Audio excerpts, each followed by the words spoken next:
Nataka niwe na mwendelezo wa ile topic ambayo nilikuwa nayo, kwa nini haujafanikiwa.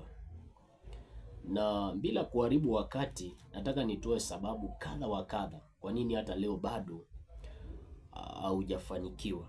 Mtu anaweza akakosa kufanikiwa kwa sababu ya eneo lile ambalo aliko. Ukisoma kwenye kile kitabu cha Kutoka mlango wa 16 na mstari wa 19, maandiko yanasema ya kwamba wana wa Israeli walipokuwa kule jangwani, Mungu alikuwa anawaletea mana kila siku, lakini ile mana haikuwa ya kusaza ama haikuwa ya kubakisha. Ikibaki ilikuwa inaharibika. Na hii inatufundisha kwamba mtu akiwa hajafika katika hatima yake ama katika eneo lake la mafanikio, unaweza ukajaribu kusave kitu, kusave pesa, kusave mali, lakini ikawa haiwezekani kwa sababu haiko katika eneo lako ama katika inji yako ya mafanikio. Lakini pia mtu anaweza akakosa kufanikiwa. Bado tukirejelea kuhusiana na eneo, utaangalia kwenye kitabu cha Luka mtakatifu 3 na ule mstari wa 1 na wa 2. Maandiko yanasema kwamba Yohana Mbatizaji alipoenda kule jangwani kuhubiri Injili katika mto wa Yordani, watu wote wa Israeli walimfuata kule na walimfuata kule kwa sababu alikuwa katika eneo sahihi.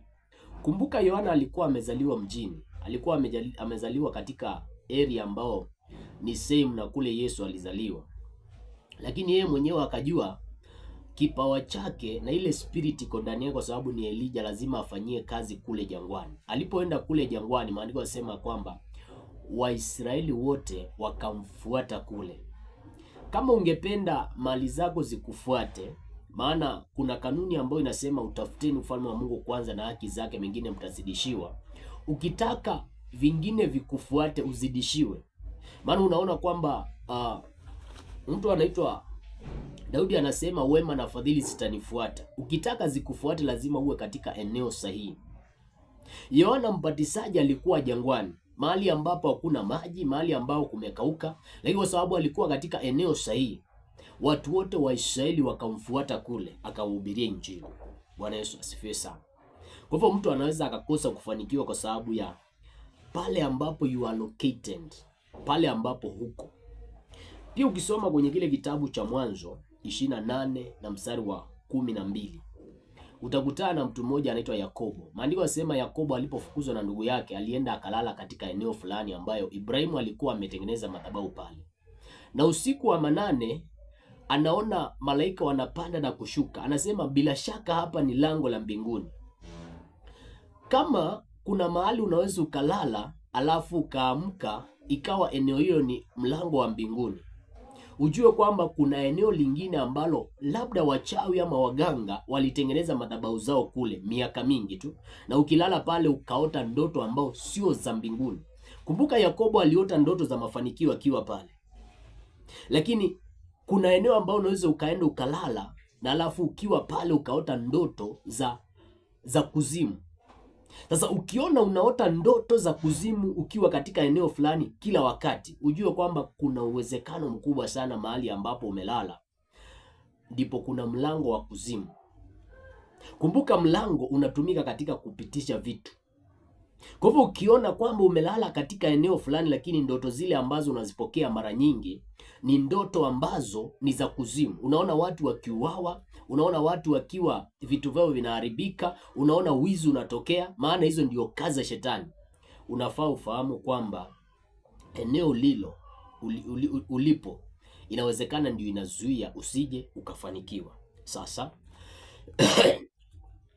mtu anaweza pia asifanikiwe kwa sababu ya wakati. Ukisoma kwenye kitabu cha Mhubiri 3 na mstari wa 2, maandiko yasema kuna wakati wa kila jambo. Sasa kuna watu ambao wanakaa katika wakati ambao unafanana. Unaona kwamba huyu mtu anakaa wakati wa kupanda kila wakati wa kupanda kila wakati, lakini hakuna wakati anaposema kwamba huu ni mwaka wangu ama ni mwaka wangu ambao angalau nimevuna kuwa na ndoa, nimevuna kuwa na biashara nzuri, nimevuna kitu fulani. Ukisoma kwenye kitabu cha Waamuzi 6 na mstari wa 11, maandiko yanaongelea kuhusiana na Wamidiani na wana wa Israeli. Nyakati hizi maandiko yasema kwamba Waisraeli walikuwa wametawaliwa na Wamidiani, na kila wakati wakipanda, Wamidiani walikuwa wanakuja kuchukua mazao, the final product. Kwa hivyo ina maana kwamba wana wa Israeli walikuwa wanaachiwa tu wapande, watafute kwa namna yote, lakini ukifika kwenye final product, Wamidiani ndio walikuwa wanakuja wanawanyang'anya kile ambacho ilikuwa ni halali yao. Kuna watu wamekaa katika muda ambao unafanana, wakati wa kupanda, wakati wa kutafuta kila wakati, lakini hawavuni kwa sababu kuna Wamidiani, kuna spirit ya Midiani ambao inakuja kuchukua final product. Wamidiani ni wale watu ambao hawatakusumbua wakati ule unapopanda, lakini wakati ukivuna ndio unawaona wanakuja.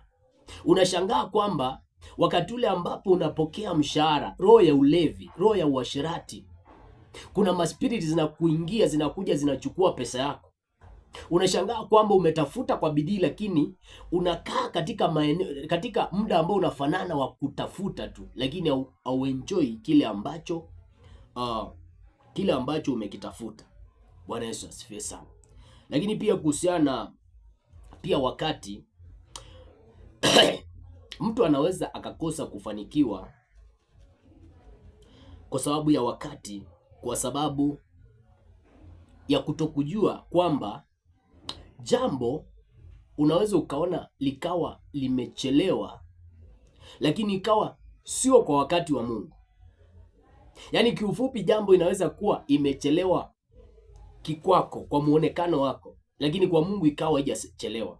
Na ndio maana unafaa kujiuliza, hiki kitu ambacho unakiombea unakihitaji huu wakati, na unasema kwamba ni kana kwamba kimechelewa kwa wakati wako ama ni wakati wa Mungu.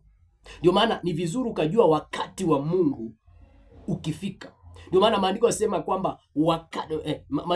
kwamba Mungu hufanya kila jambo kuwa nzuri, lakini kwa wakati wake. Mungu ako na wakati wake, lakini ujue kwamba naye mwanadamu ako na wakati wake. Usitake Mungu afanye mambo kwa wakati wako, maana ukitaka Mungu afanye kwa wakati wako, kuna uwezekano ukaomba sana, lakini usije ukapata matokeo. Bwana Yesu asifiwe sana. Lakini pia mtu anaweza asije akafanikiwa kwa sababu ya watu ambao wamemzunguka.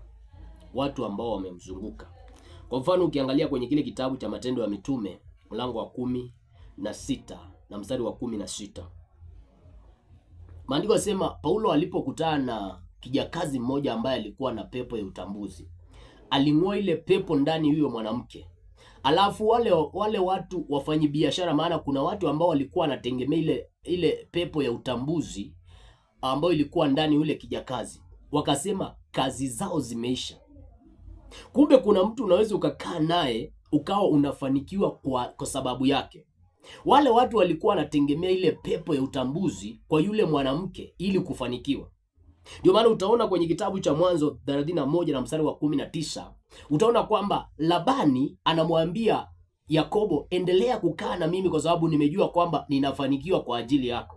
Ndio maana kuna watu ambao utaona watakosea sana kwenye kampuni, kwenye kazi ambazo wameajiriwa, lakini hawafutwi, kwa sababu bosi anajua kwamba mafanikio aliyonayo anafanikiwa kwa sababu huyu mtu amemwajiri kwenye hiyo kazi. Bwana Yesu asifiwe sana. Kwa hivyo kuna umuhimu wa kuzungushwa yani kuwa na watu ambao watasababisha ufanikiwe na sio watu ambao watasababisha ufeli kwenye maisha yako. Ndio maana utaona kwamba Sauli, kwa sababu ya wana wa Israeli, kwa sababu ya kutaka kuwaokoa wana wa Israeli, alienda akatoa sadaka, akakosana na Mungu, akakosa kumsikiliza Mungu. Bwana Yesu asifiwe sana. Lakini pia ukiangalia issue ya Ibrahimu na Sara, Mungu alikuwa anamwambia Ibrahimu ya kwamba nitakupa mtoto, lakini wakati ule alikuja kupata mtoto ni wakati ule alikuja wakati ule Sara na Ibrahimu walikuwa pamoja. Maana mafanikio mengine yanahitaji watu wawili. Sara na Ibrahimu ndio wapate mtoto, ilibidi imani ya Sara iinuke ili kwamba Sara aamini hata yeye anaweza akapata mtoto. Bwana Yesu asifiwe sana. Lakini pia nikimalizia, ukiangalia kwenye kile kitabu cha Samueli wa pili 15 na mstari wa 31, maandiko yasema kwamba mtu mmoja akamwambia Daudi ya kwamba Ahithofeli